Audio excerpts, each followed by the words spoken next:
d'être avec lui, de lui donner toute cette hardiesse-là, ce courage-là, cette joie-là d'apporter ce message-là. Et touche nos cœurs ce matin, Seigneur, qu'on puisse vraiment être à ton écoute, qu'on puisse ne pas être des auditeurs oublieux, mais vraiment se laisser transformer par toi, Seigneur. Amen. Merci, François. Alors, bonjour à tous. Oui, mon nom est Marc-Olivier, je fais partie de l'équipe pastorale avec François et bien d'autres.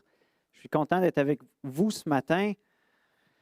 Je ne sais pas si pour vous, vous avez découvert le soleil hier, mais moi, ma peau est raquée. Hier soir, elle était raquée. Elle avait un petit peu brûlé là, au soleil.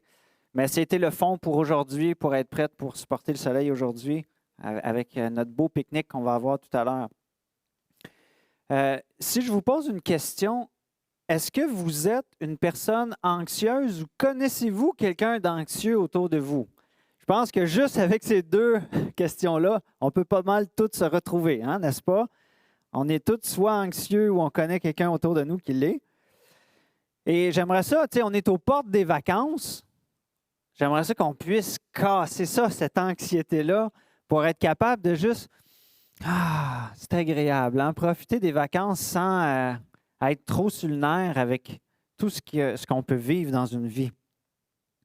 Mais pour ce faire, peut-être, j'aimerais ça commencer par une définition de l'anxiété. Et une bonne définition de l'anxiété, c'est essentiellement l'émotion de peur qu'on éprouve quand on se sent à tort ou à raison, seul ou petit, devant une personne ou une situation qui est plus grande que nous.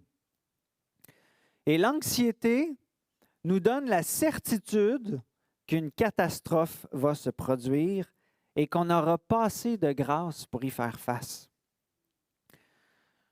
C'est quelque chose, hein, l'anxiété? Et elle prend différentes formes, l'anxiété. Par exemple, elle peut prendre sous la forme de la santé, hein, une anxiété face à la santé. Vous avez tous oublié le nom de quelqu'un, oublié des informations, et là, on se dit, coudonc, je commence-tu à faire de l'Alzheimer? Je ne veux pas être un boulet pour ma famille.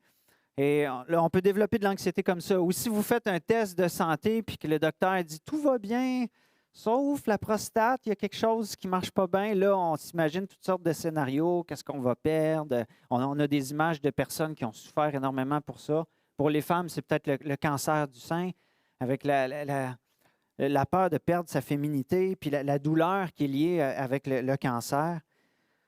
C'est pas facile, hein, avec la santé. On peut avoir d'autres sortes d'anxiété, par exemple, l'éco-anxiété. Hein. Aujourd'hui, ça devient de plus en plus populaire, cette forme d'anxiété-là. On a peur pour la pollution, le réchauffement climatique, les famines, les sécheresses qu'on entend en Europe. Est-ce qu'on va avoir assez de blé ou de nourriture pour tout le monde? Et là, ça nous amène même à une insécurité financière avec l'augmentation des prix de tout ça.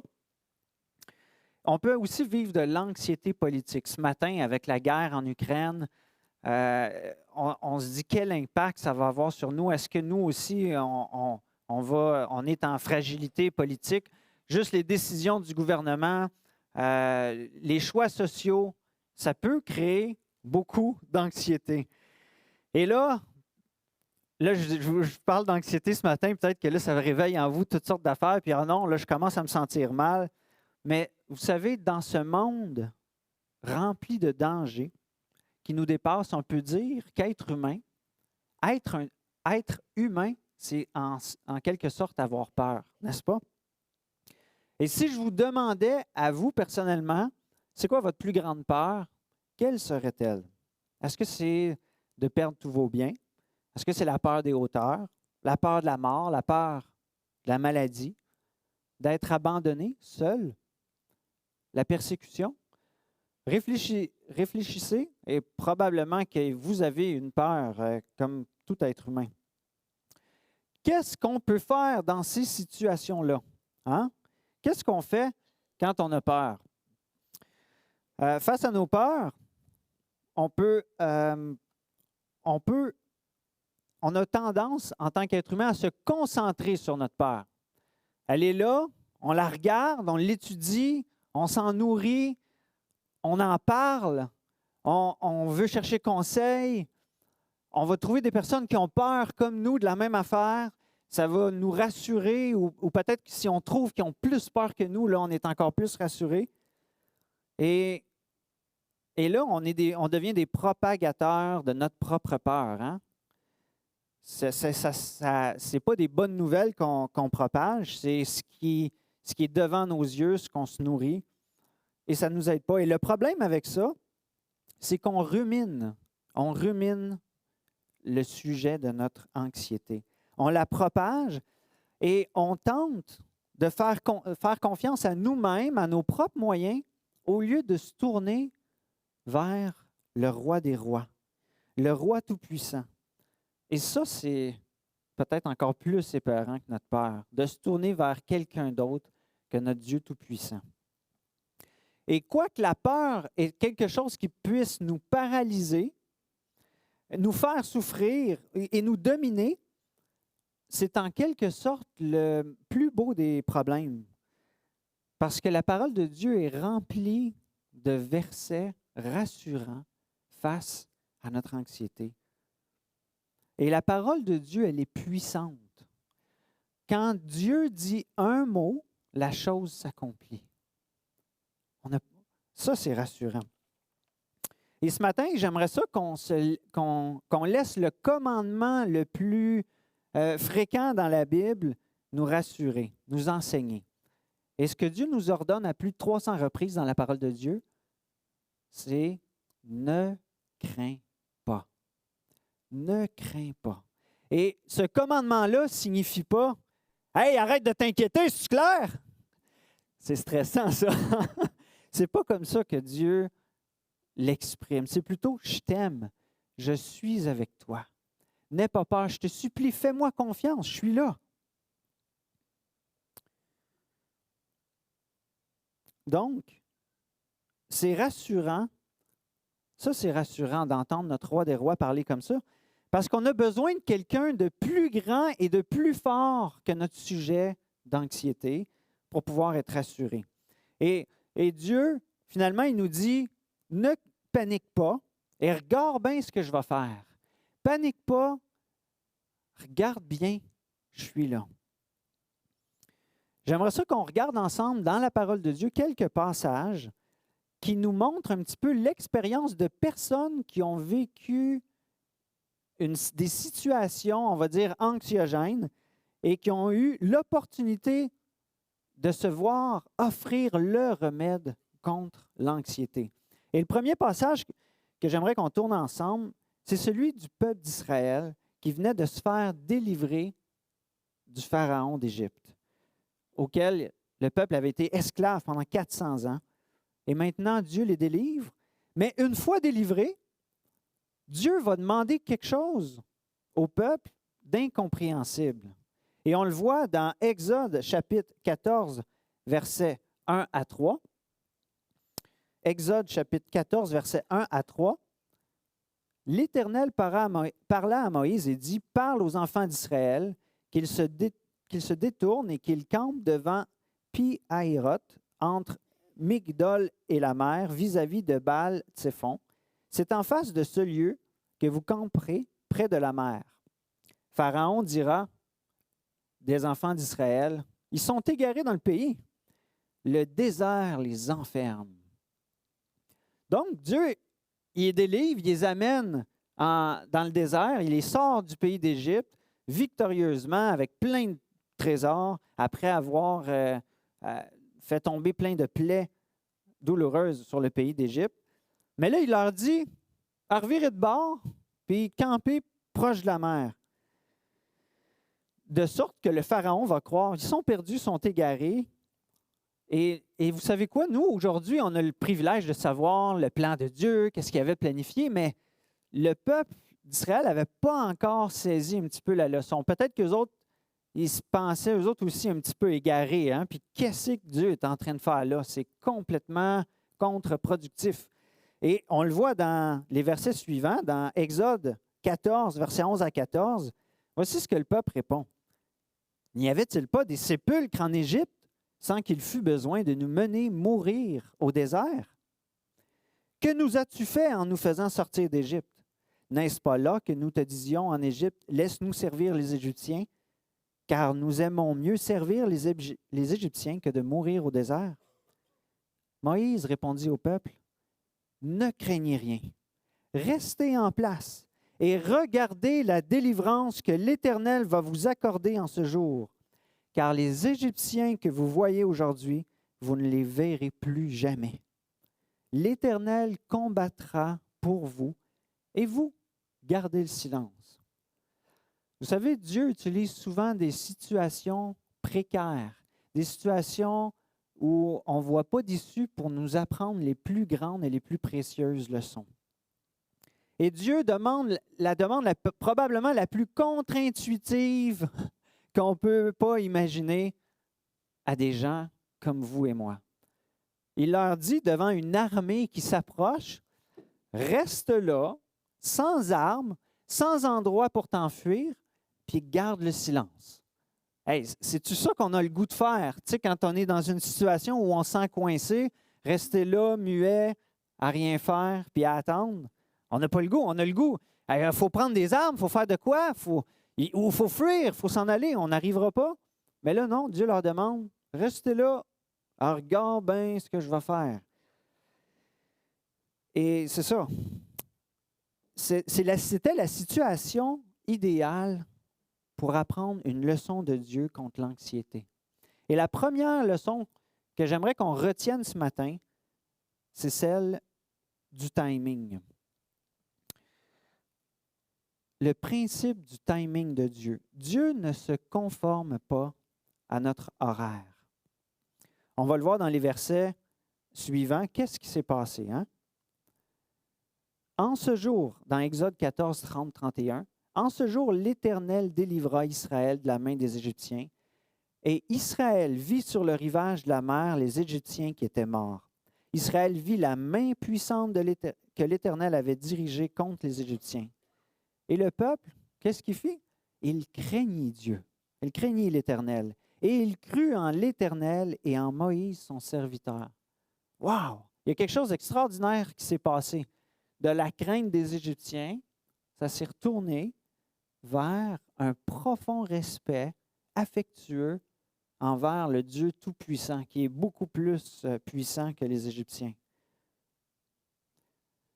Vous savez, les 2 fois où j'ai vendu ma maison, j'ai appris un petit peu à faire confiance au timing de Dieu. La première fois, j'avais 2 mois, il y avait quelqu'un qui est arrivé. Je veux ta maison, puis je la veux pour dans 2 mois. Wow! Hey, ça fait pas grand temps, ça, pour faire ses boîtes, trouver une nouvelle maison. Fait que là, le stress, tout ça. Puis finalement, Dieu a permis que la prochaine maison que je trouve, les gens déménagent dans un appartement pour me laisser rentrer à temps. Puis j'étais là comme, wow! Comment Dieu, son timing est dernière minute. Puis après ça, cette même maison-là, à un moment donné, je l'ai remis à vendre. Puis là, je dis, ben là, Dieu va agir de la même façon. Tu sais, son timing, ben vous le savez, vous le savez toute mon histoire. Non, ce n'était pas le même timing. Le timing que Dieu avait, c'est qu'il pourvoit à un toit. Il pourvoit que mon frère m'offre son toit. J'ai dû sortir avant de trouver une prochaine maison, habiter pendant 10 mois avec eux. Et puis, Dieu avait un toit à me donner, mais pas comme je pensais. Et ça m'a appris que le timing de Dieu n'est jamais le même que le mien, mais qu'il prend tout le temps soin en son temps. Et la Bible est remplie d'histoires comme ça, à suspense, où les gens doivent attendre ou expérimenter la délivrance à la dernière minute. Comme Aman qui voulait détruire le peuple d'Israël, qui avait planifié une potence. Et puis finalement, que c'est lui qui s'est ramassé à sa propre potence. Et puis que le peuple d'Israël a été délivré. Ou quand le roi de Babylone voulait brûler ceux qui ne se prosternaient pas devant sa statue, et puis que là, Shadrach, Meshach et Abednego ont décidé de rester debout, aux autres, de ne pas se prosterner au son de la trompette. Le timing de Dieu, c'était quand? Il ne s'est pas passé une explosion avant qu'il y ait la conséquence, non.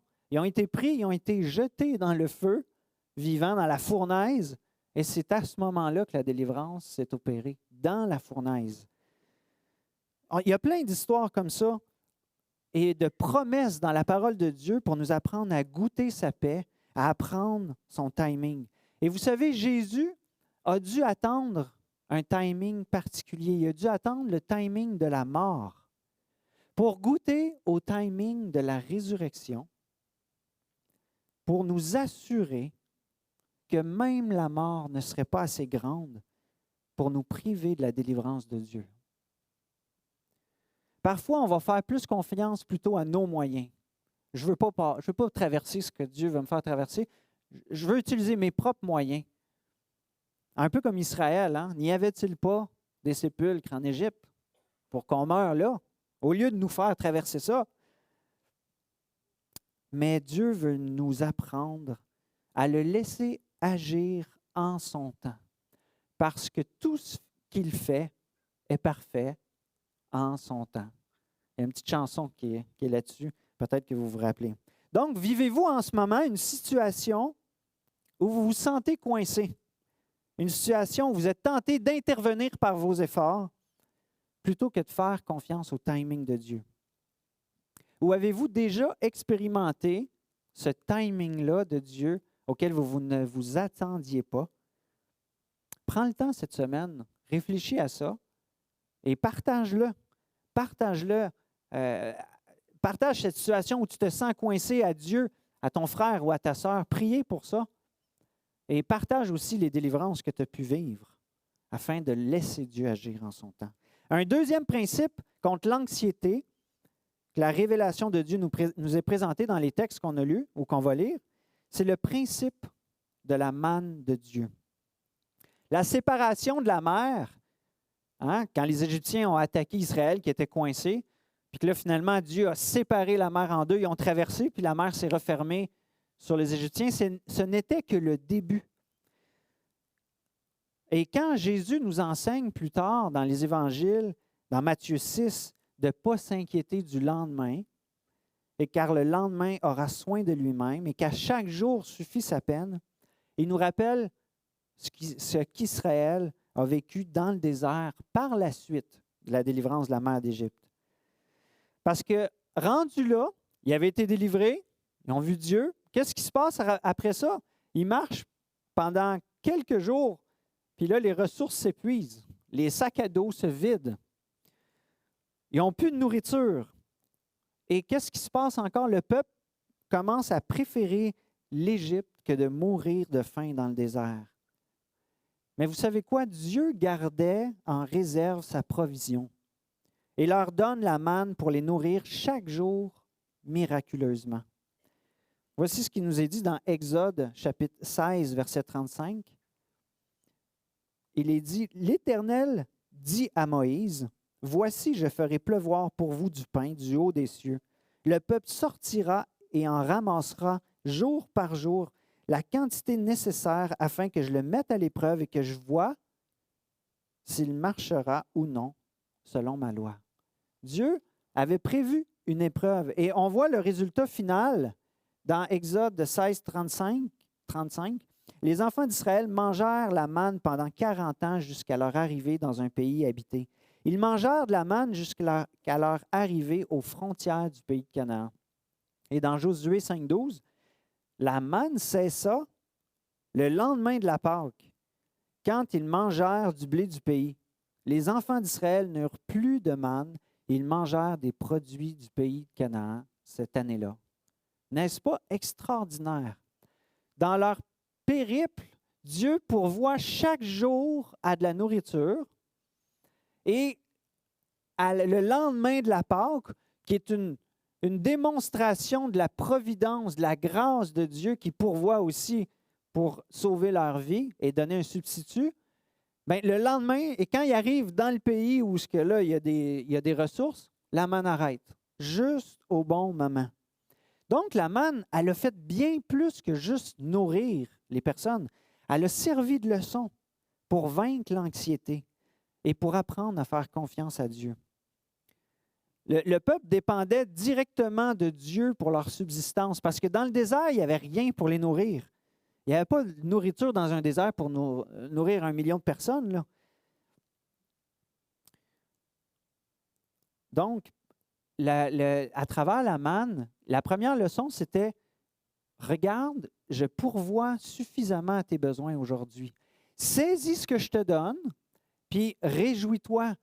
Sois rassuré aujourd'hui de ce que je te donne. » Ça, c'est la première partie. Puis l'autre partie, c'est « Fais-moi confiance pour demain. » Vous savez, c'était jour après jour cette leçon-là qu'il devait apprendre. Et même Dieu pourvoyait à une double ration de manne qui descendait du ciel le vendredi soir pour que le sabbat, il puisse avoir de la nourriture déjà préparée pour manger.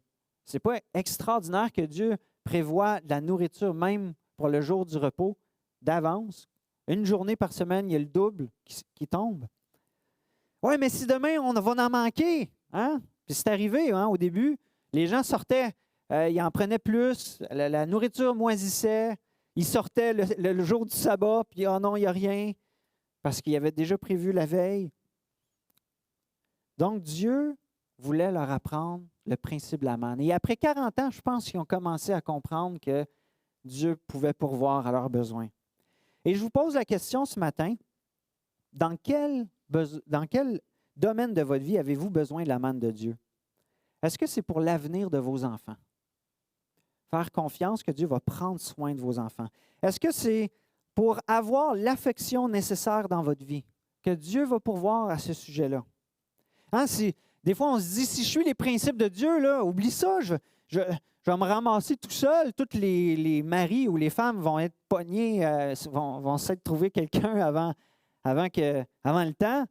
Non, il faut que je me dépêche puis que je saute sur le premier venu. Non, Dieu veut nous apprendre à attendre et à faire confiance qu'il va pourvoir. Il va pourvoir à ce qu'on a de besoin. Il connaît ce qu'on a de besoin.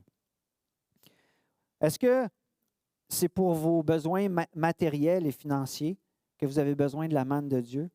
Est-ce que c'est pour vivre en paix dans un pays imparfait?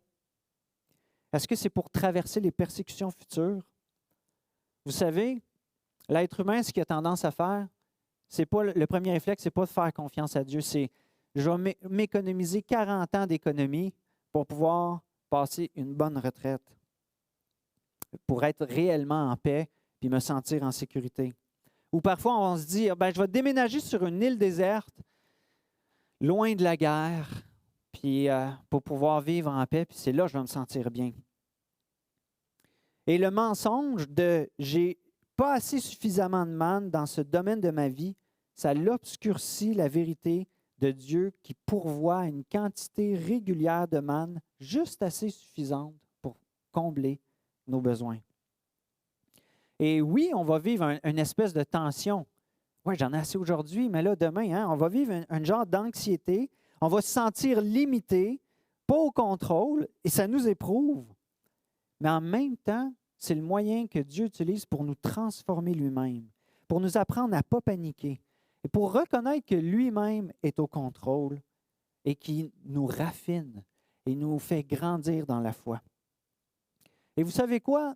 On a le vrai pain qui est descendu du ciel. On a ce Jésus-Christ-là, ce Fils de Dieu, qui est venu prendre soin de sa création, qui est venu enseigner que tout pouvoir lui a été donné par Dieu pour prendre soin de nos vies à chacun de nous. Et à travers sa mort et sa résurrection, il a fait descendre le Saint-Esprit pour que sa présence habite dans chacun de nous jour après jour, pour nous rappeler ses promesses, pour nous rappeler sa suffisance, pour que chaque situation puisse être regardée à travers les yeux de l'éternité, à travers la suffisance de Christ. Et Dieu, à travers tout ça, il veut nous montrer que même la mort n'a pas le pouvoir de nous séparer de son amour, de sa grâce suffisante. Et il y a beaucoup de personnes qui ont traversé des condamnations à mort ou des cancers ou des maladies avec l'assurance que Dieu va donner la grâce suffisante pour traverser ces moments-là. Donc, pas de panique. Regarde bien ce que Dieu va faire. Reconnais la manne de Dieu, reconnais la manne que tu as aujourd'hui et fais-lui confiance pour la manne pour demain. Le dernier principe que j'aimerais vous présenter comme antidote contre l'anxiété, à travers les textes qu'on va lire, c'est le principe des apparences trompeuses. Imaginez que votre enfant vient d'avoir son permis de conduire. Et puis là, vous lui donnez un rendez-vous, vous l'attendez, et puis là, vous regardez votre montre, il n'est pas là. Qu'est-ce qui s'est passé?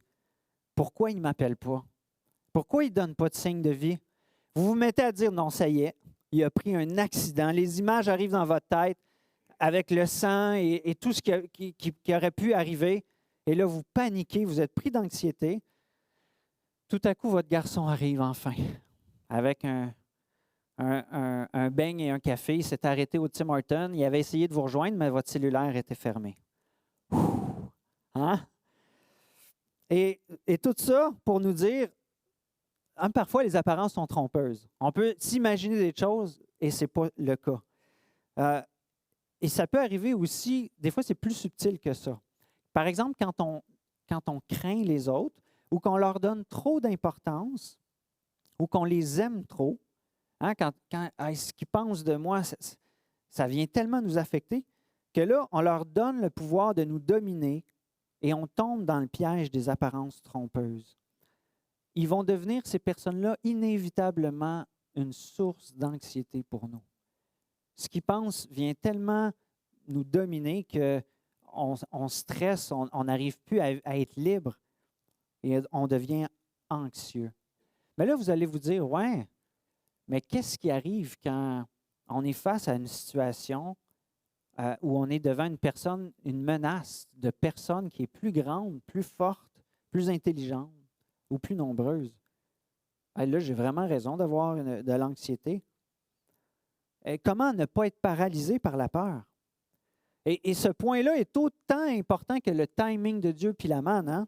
De savoir, de ne pas se fier aux apparences trompeuses. Et c'est ce qu'Israël aussi a dû vivre dans sa marche au désert, et principalement lorsqu'il était aux frontières de la terre promise. Lisons ensemble Nombre 13, versets 27 à 33. Voici ce qu'ils racontèrent à Moïse. Hein? Ça, c'est quand ils ont envoyé les espions dans le pays promis. Nous sommes allés dans le pays que tu nous as envoyé. À la vérité, c'est un pays où coule le lait et le miel, et en voici les fruits. Mais le peuple qui habite ce pays est puissant. Les villes sont fortifiées, très grandes. Nous y avons vu des enfants d'Anak. Les Amalécites habitent la contrée du Midi, les Étiens, les Jébusiens, les Amoréens habitent la montagne, et les Cananéens habitent près de la mer et le long du Jourdain. Caleb fit taire le peuple qui murmurait contre Moïse. Il dit, « Montons et emparons-nous du pays, nous y serons vainqueurs. » Mais les hommes qui étaient allés avec lui lui dirent, « On ne peut pas monter contre ce peuple, car il est plus fort que nous. » Et ils décrièrent devant les enfants d'Israël le pays qu'ils avaient exploré. Ils dirent, « Le pays que nous avons parcouru pour explorer est un pays qui dévore ses habitants. Tous ceux que nous y avons vus sont des hommes d'une haute taille, et nous avons vu les géants, les enfants d'Anak, de la race des géants. Nous étions à nos yeux et aux leurs comme des sauterelles. » Des sauterelles parmi les géants. C'est comme ça qu'ils se sentaient, les Israélites. Devant des gens 2 fois plus grands qu'eux, avec des murailles hyper fortifiées, puis eux autres, avec pas grand-chose. Et quand cela se produit, la peur et l'anxiété nous donnent l'impression qu'on est seul au monde, que Dieu nous a abandonnés. Il a manqué son coup. Il a tenu bon jusque-là, mais là, avez-vous remarqué comment il se concentre sur les éléments réels, les défis qui sont devant eux, mais c'est là-dessus qu'ils regardent? Et ils sont tentés, souvent quand on est face à ces choses-là, notre tendance naturelle, c'est soit de fuir encore ou on va aller chercher du renfort pour être physiquement, visuellement plus grand, plus nombreux que ces gens-là, plus forts. Mais Dieu ne fonctionne pas de la même manière. Voyons ce qui nous est dit dans Jérémie 17, 5 à 8. « Maudit soit l'homme qui se confie en l'homme, qui prend la chair pour son appui et qui détourne son cœur de l'Éternel. Et plus loin, béni plutôt soit l'homme qui se confie dans l'Éternel et dont l'Éternel est l'espérance. Hey, c'est tout un apprentissage dans la vie chrétienne d'arrêter de se fier sur nous-mêmes, sur ce qu'on était habitué de se fier avant de connaître Jésus, puis là, d'apprendre à lui faire confiance à lui. Pas de panique. Regarde bien ce que Dieu va faire. Donc, la crainte est une opportunité pour nous de nous rappeler qui Dieu est et qu'est-ce qu'il promet. Et qu'est-ce que Dieu a promis à Israël? C'est important de savoir ce que Dieu a promis à Israël parce que vous avez des promesses dans votre vie aussi. Israël devait se rappeler les promesses que Dieu leur a faites. Et nous avons à nous rappeler ce que Dieu nous promet aussi. Et qu'est-ce qu'il avait promis, Dieu? Exode 3,8, « Je suis descendu pour le délivrer de la main des Égyptiens et pour le faire monter de ce pays dans un bon et vaste pays, dans un pays où coule le lait et le miel. » Ça faisait partie de l'autre passage qu'on a lu, mais là, c'était les géants puis les villes fortifiées qui ont pris le dessus.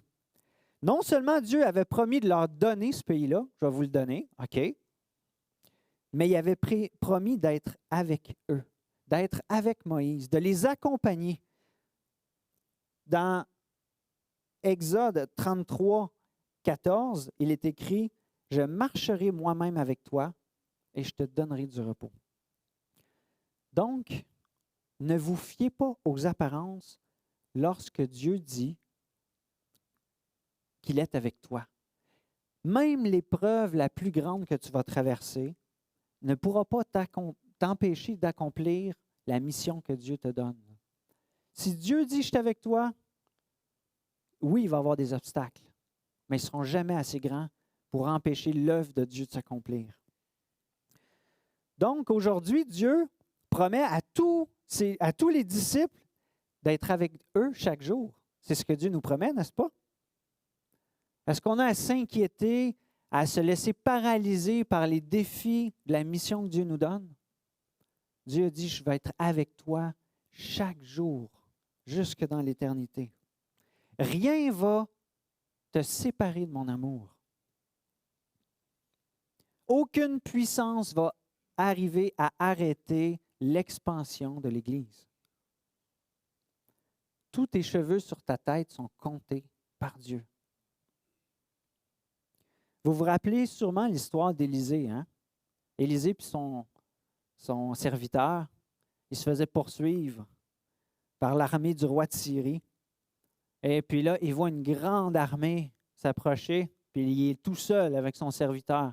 Son serviteur panique.